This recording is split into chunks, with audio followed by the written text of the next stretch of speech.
Hello and welcome to the latest episode of Nick Barlow Radiology. And today we're going to be looking at how to read a chest x-ray. I've had a lot of requests for this, so I thought I'd do a video. If you like it, drop us a like and subscribe to the channel for some more free content. Okay, so we're going to be looking at improving our knowledge on key chest anatomy and familiarising ourselves with the key review areas on the x-ray. We're going to look at the appearances of the normal chest x-ray. We're not going to be going into detail on any specific pathology on this. This is just a general overview of the normal chest x-ray and review areas. And we're going to be finally looking at the impact on patient position on the x-ray appearances, lordosis, kyphosis, and inspiration. So a quick refresher on some key anatomy on the x-ray.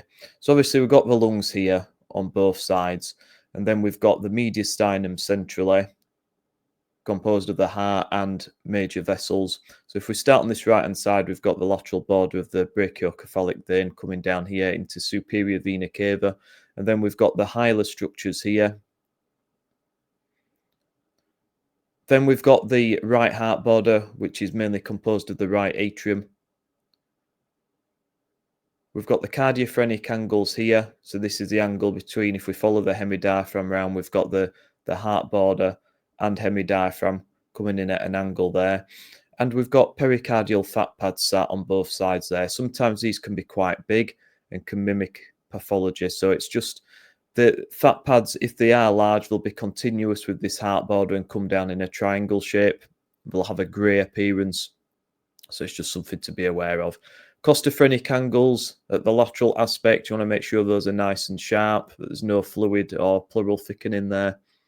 Have a look under the hemidiaphragms as well. So we've got some bile gas here on this left side. Sometimes you'll get stomach gas as well.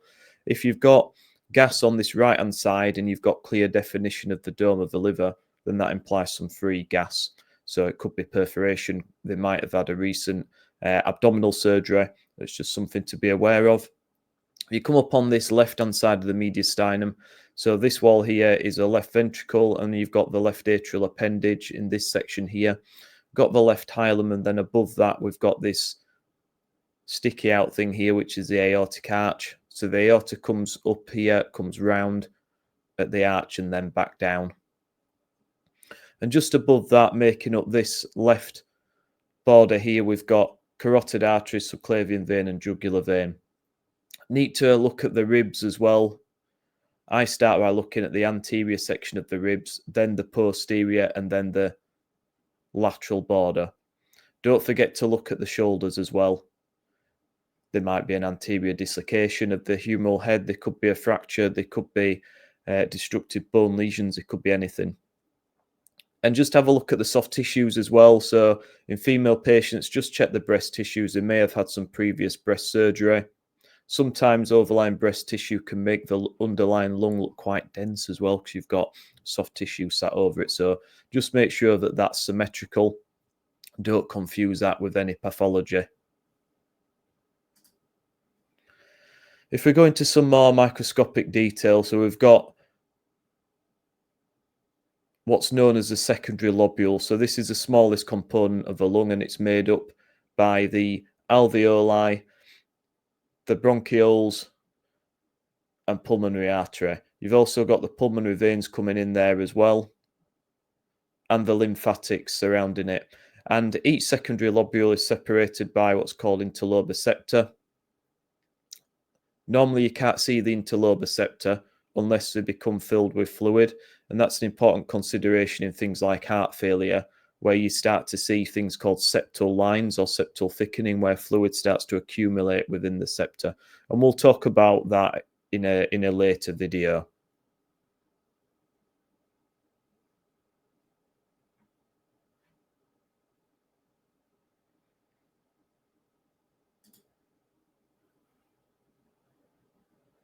If we look at it on more of a larger scale, so each lung's divided into lobes. Both lungs have an upper lobe and lower lobe, but only the right lung has a middle lobe. The middle lobe borders the right heart border, and the inferior part of the upper lobe borders the left heart border. And that's important consideration when you're looking at pathology, particularly in the middle lobe, because sometimes it's really difficult to see. If you have collapse consolidation in the middle lobe, sometimes the only sign is that you'll have a fuzziness to the right heart border. It won't be as distinct, and that's because it's sat up against it. And that's known as a silhouette sign, where you've got pathology obscuring an adjacent border.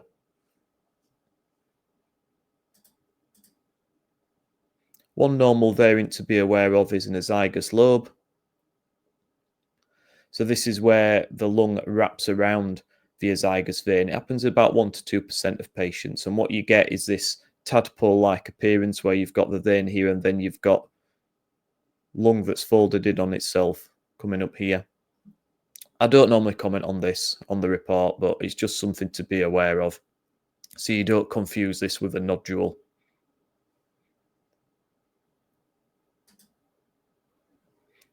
Okay, so the way I assess for lungs, usually I'll just sit back a little bit and just take an overall general look at the chest x-ray, and that gives you a general idea of the condition of the patient, how well they are.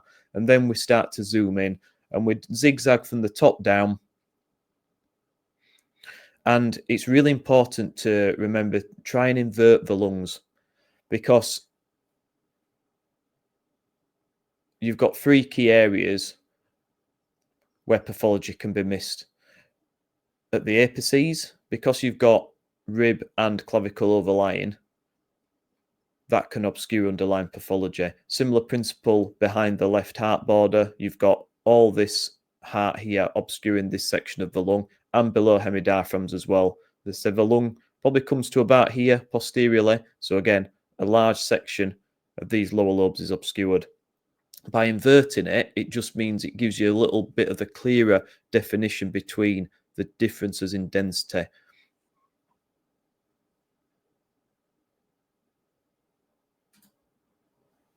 Okay, so this is just summarizing. Always remember to double check these areas, because these are the areas where things are most often missed. And here's an example. So on the face of it, this chest doesn't look too bad. There doesn't look to be much going on. But the eagle-eyed amongst you will see this small nodule here, just sitting below the 4th anterior rib. And then if we invert the image, you can actually faintly see the outline of an opacity here. So we've got normal lung here and markings, but we've got this darker section here. So that's a primary lung cancer, and that other nodule was a little secondary satellite nodule there. Some people will talk about the lungs in terms of zones, just makes it easier, particularly if you've got pathology in this central area. You've got this crossover of lobes, because it's a 2D image, can be very difficult to pinpoint where the pathology actually is. So people will talk about it in terms of lung zones. The upper zone comes down to the 2nd anterior rib end, the middle zone to the 4th, and the rest of the lower zones. You may see the terms interchanged. So some people might talk about zones, some people might talk about lobes. It's fine as long as you're specific where things are and people understand it. I usually talk about it in terms of zones, to be honest, because it's just it's just easier to understand, I think. And then looking at the pleura. So the pleura is normally invisible on a chest x-ray. The parietal and visceral pleural combined comes to about 0.2 millimeters. So unless it's filled with fluid or air, you're not going to see it. Trace around the edge, all the way around the lateral border, other hemidiaphragms, and around the mediastinum. Diseases can cause the pleural space to be thickened. So an example is someone who's been exposed to asbestos. They may develop mesothelioma, where you get circumferential pleural thickening. You may have fluid in the pleural space. So an example would be heart failure, where you get fluid overload, fluid leaks into the space. And you may get air as well, which is a pneumothorax. So in a pneumothorax, we're looking for a lung edge with no markings beyond it. One thing that you've got to be aware of are skin folds. So they can appear as faint lines coming across the chest, usually in a horizontal orientation. But the difference is you'll still see lung markings beyond it, and in pneumothorax you won't. With tension pneumothoraces, so that's where you've got a penetrating injury and air's going into the space, but because of the mechanism, because of the flap of skin, the air doesn't escape. So you just get this build up of air in the pleural space. And unfortunately, over time, if that's not treated, it compresses the heart and the vessels. It can lead to cardiac arrest and death. So it's really important to have a look for the signs of tension pneumothoraces. And usually you'll see the mediastinum start to shift to the opposite side because the volume just increases. So those patients will need to have a drain put in to sort that out.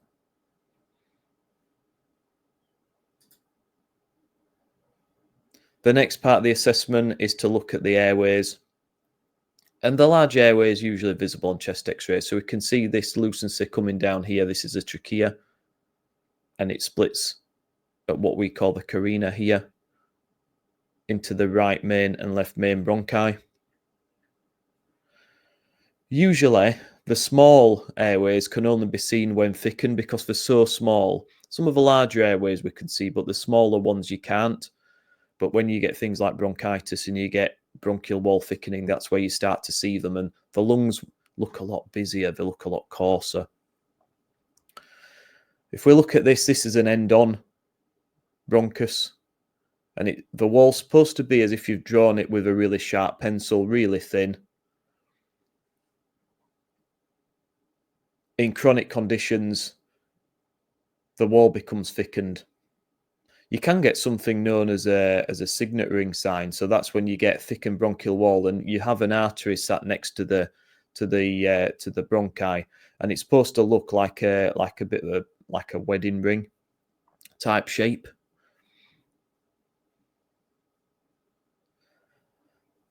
The trachea itself is 10 to 12 centimeters in length and has 16 to 20 cartilage rings surrounding it. Sometimes these can calcify on x-ray, guys, as well. So if you see a chest x-ray and around the trachea there's loads of little dense lines, it could be just those cartilage rings that have calcified. The trachea descends past the aortic knuckle and splits at the carina, as I've said, and that goes into the right and left main bronchi. Normal diameter is around 13 to 27 millimeters in men, 10 to 23 millimeters in women. It can be widened in certain conditions like cystic fibrosis and Marfan syndrome, and sometimes in COPD or prolonged ventilation as well. Sometimes it can be narrowed. So in kiddies, a lot of you have probably heard of croup before. And sometimes in adults, it can be narrowed due to a tumour, which is adjacent to it, compressing it, pressing against the wall and compressing the trachea. The angle of the carina is between 35 and 90 degrees. Over 90 degrees, and that could imply that there's enlarged left atrium or subcarinal lymphadenopathy. And I've got an example of an enlarged left atrium in a minute. But yeah, those are the two things that you'd be aware of. There's a lot of lymph nodes that sit under the carina as well. So as they enlarge, they will press against it and push it and widen it.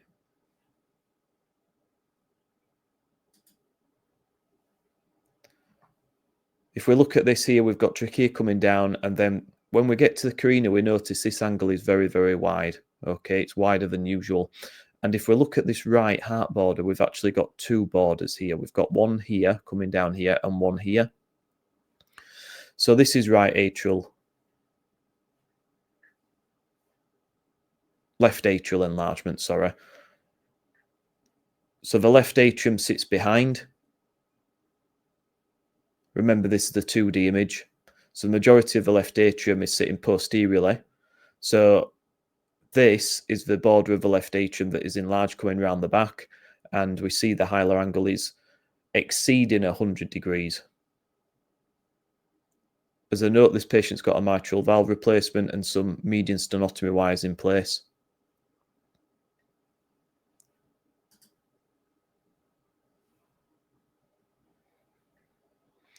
Then we move on to the hilar, which I think is probably one of the most difficult areas to evaluate on chest X-ray. So the hilar contain of the major pulmonary airways, bronchi and lymph nodes, and the left hilum normally sits higher than the right just because the main pulmonary artery passes over the bronchus, whereas on the right it passes anterior to the bronchus. But both hilars should be the same density and similar size. If you have one hilum that's denser than the other, that it implies there could be some lymph node enlargement, it could be a tumor. It's not normal. Okay, so look at the density. The shape varies from person to person, but as a general rule, you should be able to distinguish all the vessels coming out, and you should be able to see an angle here at this right hilum.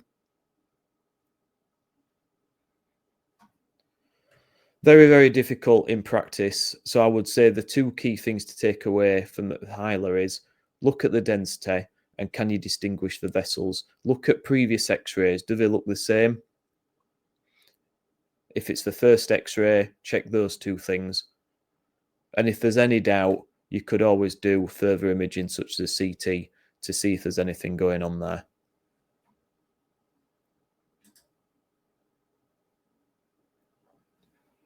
We see in this example, as we saw before, we had that nice angle there. We've got this increased density here obscuring the angle, but both hilar look quite dense and the what's known as bulky.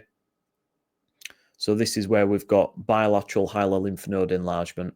A typical pathology for this would be something like sarcoid or lymphoma.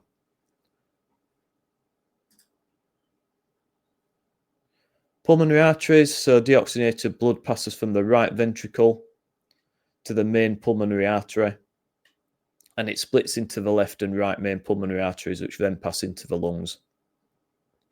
The left pulmonary artery, as I've said, passes over the left main bronchus, which is why the left hilum looks higher than the right, and the right pulmonary artery passes anterior to the right main bronchus. Measurement of pulmonary artery diameter can help us in looking for vascular disease. Okay, so the upper limit of normal for the right interlobar artery is 16 millimeters in men and 15 millimeters in women. Dilatation might result from increased pressure, so things like pulmonary arterial hypertension, increased flow, left to right shunts, for example, or aneurysm formation. Dilation of the upper lobe vessels to an equal size of the lower lobe vessels or bigger suggests pulmonary arterial hypertension. But be careful of AP projections, guys, and supine projections, because these can distort the appearance of the vessels. So it's really important to try and do PA projections as opposed to AP projections.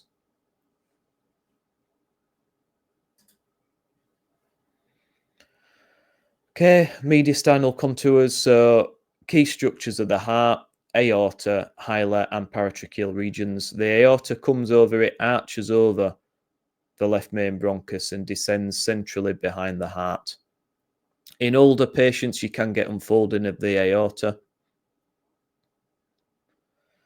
And just look at the borders. So if the aorta is displaced or there's loss of clarity, it could suggest an aneurysm. Now, sometimes you can see both borders of the aorta for aneurysm. Sometimes you can only see the lateral border. So again, it's important to compare with previous x-rays. Look at the definition. Look at the direction. If there's any concern, do further imaging.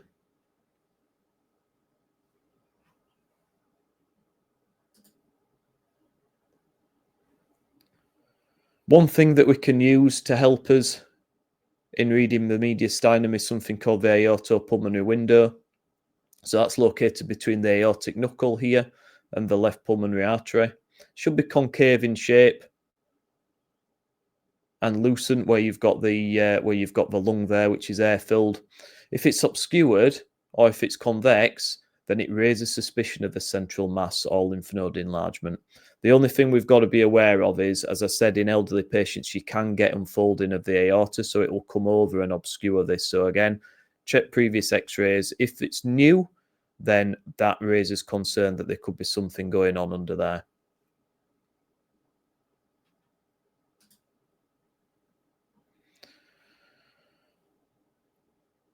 On the right side, we've got something called the right paratracheal stripe. So we've got the trachea here, and here we've got this thin white stripe coming up down the side of the trachea. The width of the stripe shouldn't exceed 5 millimeters. If it's over, then that could be due to inflammation. It could be due to an adjacent lesion. Widening of the stripe is not particularly sensitive for lymphadenopathy. It's only seen around 30% of cases.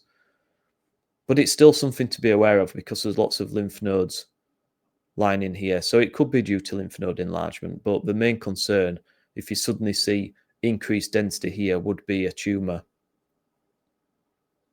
The left side is difficult to distinguish because we've got lots of different vessels overlapping here. So it's a lot harder to see on this left-hand side. See, we've got an example here where we've got trachea, but actually we've got thickening of that paratracheal stripe, and it just looks bulky in general, doesn't it? So this is a patient with lymph node enlargement. Moving on to the heart borders. So the right heart border is composed of the right atrium and the left ventricle. Right ventricle is kind of down here. And the left atrium, as I've said, is posterior, largely.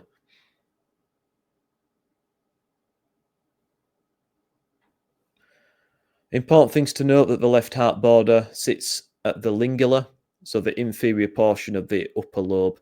So if you have something obscuring that border, then it's going to be in the inferior portion of the left upper lobe. Similar principle that the right middle lobe sits against the right heart border. So if you have ill definition of the right heart border, it implies right middle lobe pathology. So this is a silhouette sign. Just overlaid this for the anatomy so it's easier to see. So the border of the right ventricle sits underneath the diaphragm. All this left border is pretty much composed of left ventricle. We do have the left atrial appendage, but majority of this is sitting posteriorly behind. And the right heart border, pretty much all of it is made up of the right atrium there. We can measure the heart size. The textbooks say it shouldn't exceed 50% of the entire chest width. In practice, you know, to me, because it varies so much with inspiration, it's not very accurate. I tend to say up to 0.52. Anything from 0.5 to 0.52 is upper limits of normal. Obviously, below 0.5 is normal. Above 0.52 is enlarged. But be careful again.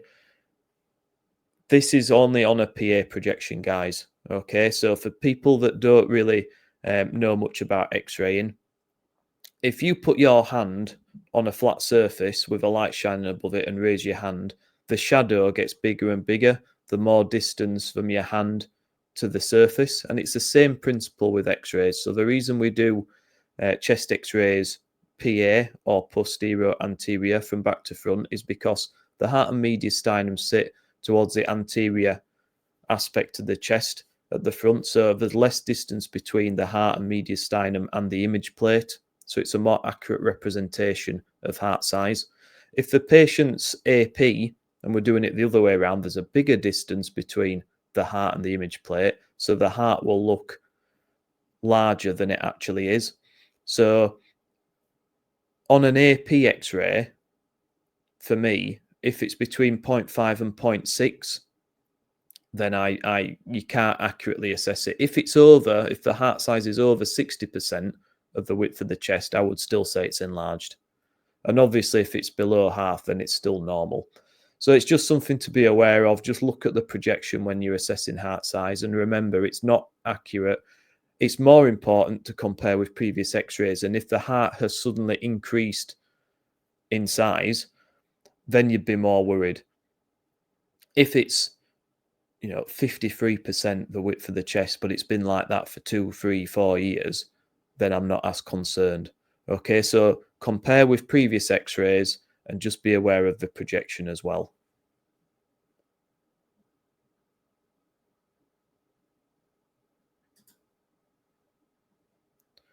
Look at the diaphragms, guys. So the left hemidiaphragm should be lower than the right. The heart's pushing down on it. but the difference shouldn't be more than 3 centimeters. Now, a lot of patients, they may have slightly raised hemidiaphragms for years and it not be an issue. But if it's new, then it could imply some pathology. On rare occasions, it could be a tumour that's impinging the phrenic nerve and causing phrenic nerve paralysis. So it's just important, again, if you can compare with previous x-rays, see if there's any difference.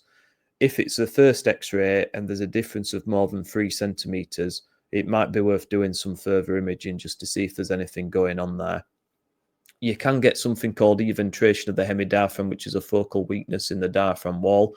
You can get hernias as well, and subphrenic abscesses and fluid collections can push the hemidiaphragm up as well. Here we've got gas below the left hemidiaphragm. This is normal. This is in the stomach. If we've got gas on the right side, it could be due to a perforation. You can get distended bowel loops between the liver and hemidiaphragm, which is something known as Chilaiditi's sign.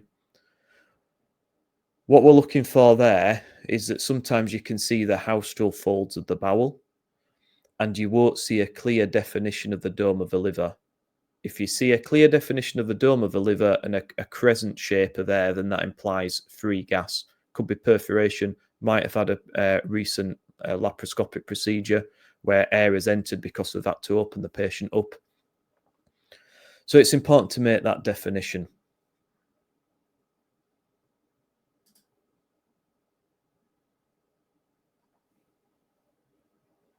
On this example, we can see we've got marked elevation of the right hemidiaphragm compared with the left, okay, well over 3 centimeters. And what we've got here, the heart shifted over to the right, so that implies we've got volume loss within the right hemithorax, and we've got this density in this right upper zone. So what's happened here is this right upper lobe has collapsed. This is a horizontal fissure here, which has been pulled up, and resultantly, the right hemidiaphragm is elevated.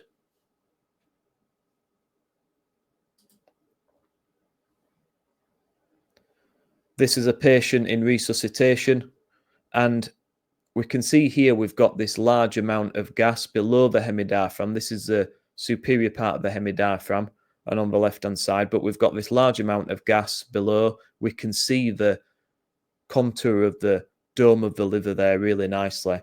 So this implies free gas, and actually, if we look, we can see free gas coming over here and also between hemidiaphragm and stomach there, we've got some free gas collecting there. So this is a large volume pneumoperitoneum. Really important to always check the soft tissues as well, guys. You can get all sorts going on there. So, as I said before, overlying soft tissues can obscure lung markings, okay, in larger patients or patients with breast asymmetry. So if a patient's had one of the breasts removed, the lung on the side with the remaining breast will look more opaque because you've got soft tissue overlying it. So it's always important to check for that. You can sometimes see some surgical clips at the axilla in patients that have had breast surgery, so just check those regions. Gas in the soft tissues, it might indicate surgical emphysema if they've had surgery, or subcutaneous emphysema. Sometimes if the patient's had a spontaneous pneumothorax, gas can leak into the soft tissues.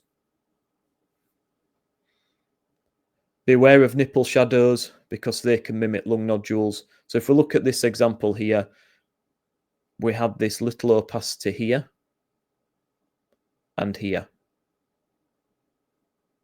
And, you know, if there was just one of those, or if there weren't any previous x-rays, what you need to do is an x-ray with nipple markers. I won't go straight to CT for these patients because a lot of these do turn out to be nipples, and you don't want to give the patient any undue worry or radiation dose. So it's worth doing an x-ray with nipple markers just to confirm whether the nipples or not. Skin folds can mimic pneumothoraces, so you can get these horizontal skin folds coming up across the chest. The key difference is with pneumothoraces, you won't see lung markings beyond the edge of the lung, whereas with skin folds, you'll just see a horizontal line, but you'll see lung markings on both sides. So if you applied markers to this patient, you would see that the nodules or the opacities would sit inside the markers. So these confirm that actually they're not nodules, they're nipple shadows. Usually, you might only see one rather than both, and that's when it becomes a little bit more suspicious. If you see both at the same level, then it's almost certainly going to be nipples.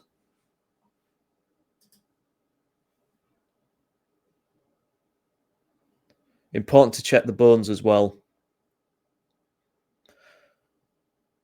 The way I like to do it with the ribs, I split it into 3 because ribs are very, very difficult.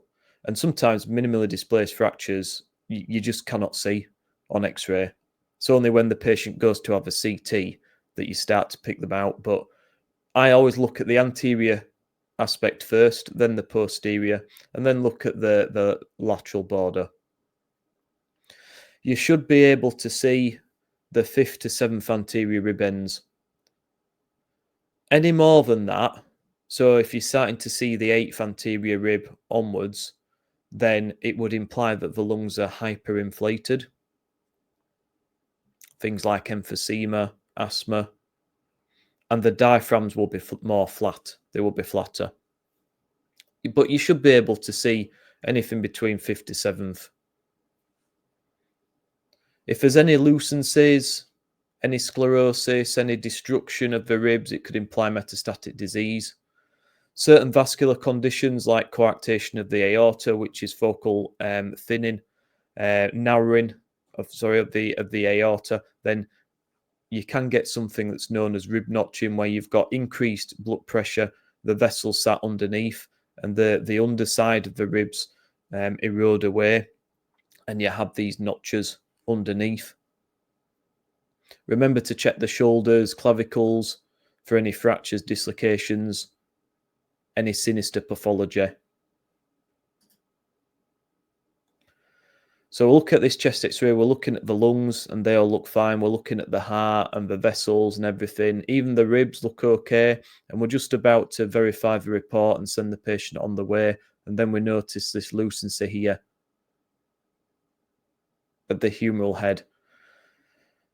This is a patient with myeloma. Okay, so as I've said, it's important to check the rest of the bones because it will catch you out otherwise. And then we move on to the differences in image technique. Inspiration plays a big part. It affects a lot. You should be able to see down to the 7th anterior rib, as I've said. Less than 5 indicates poor inspiration. More than 7 suggests hyperinflation. Now, if the patient's got reduced inspiratory effort, then that can make the heart look bigger and the vessels more crowded because we're not seeing as much lung volume. The lungs become more compressed, the vessels become more bunched up together. So it can make the lungs look like we've got some hypertension. It can mimic signs of heart failure. So it's just something to be aware of. If the lungs are hyperinflated, overinflated, that stretches out the lung markings, so the lungs look more lucent, more sparse, and the heart can be smaller because as the lungs increase in volume, they start to compress on the heart, make it look smaller. Here's an example of some suboptimal inspiration. So this is an AP image as well. So we can't accurately assess the heart, but you can see that the heart's starting to look more bigger as the lungs were reducing volume of the lungs. The lungs look quite crowded there. And then if we look at this other example of overinflated lungs, the markings are much more sparse, particularly down here. The hemidiaphragms are flat and the heart looks quite small there. It's getting quite compressed, even on this AP image.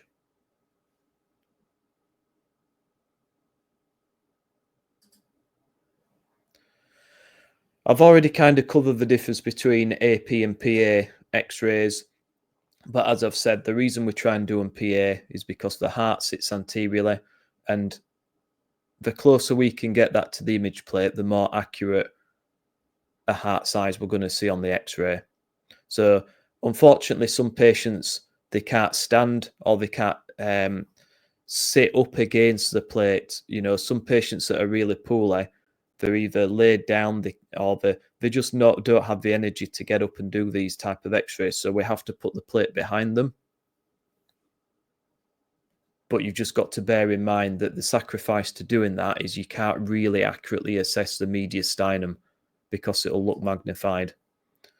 Now, sometimes the patient may be slumped backwards, lordotic, and because of the angle that the x-rays are passing in, the hemidiaphragms can look quite flattened. So if you see this is the direction of the x-ray, we're actually passing over this top part of the hemidiaphragm, so it looks quite flattened. The mediastinum can appear quite wide. The hilar can appear prominent as well. The heart has a more rounded shape. We're starting to see this underside, the border of the ventricle.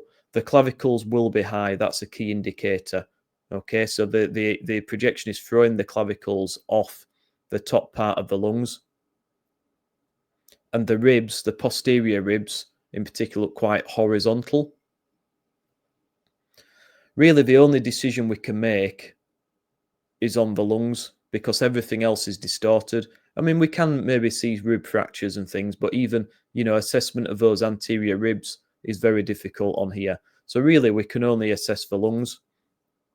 And with kyphosis with the patient slumped forwards, it's the opposite principle. So the heart gets projected over the hemidiaphragm, so we're losing visualization of a large portion of the heart.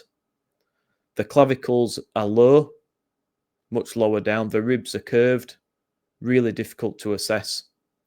The hilar are much lower down. Again, really, we can only make decisions on the lungs. And even then, you know, the lungs look quite congested, quite difficult to assess. So we want to avoid kyphotic and lordotic x-rays if at all possible. But obviously, we appreciate that some people, they're just so poorly that you just can't get them in an optimum position. And this is all we can get. The radiographers will always do the best to get the best image possible. So we've just got to work with what we have. Okay, so that's a very quick whistle-stop tour of the chest. I guess the key things to take away from this, make sure you review all the key areas. So lungs, mediastinum, pleura, bones, and soft tissues. Remember to look behind the left heart border, both lung apices and below the hemidiaphragms and invert the image because those are the three areas where things get missed. The right heart border borders the middle lobe and the left heart border borders the lingula.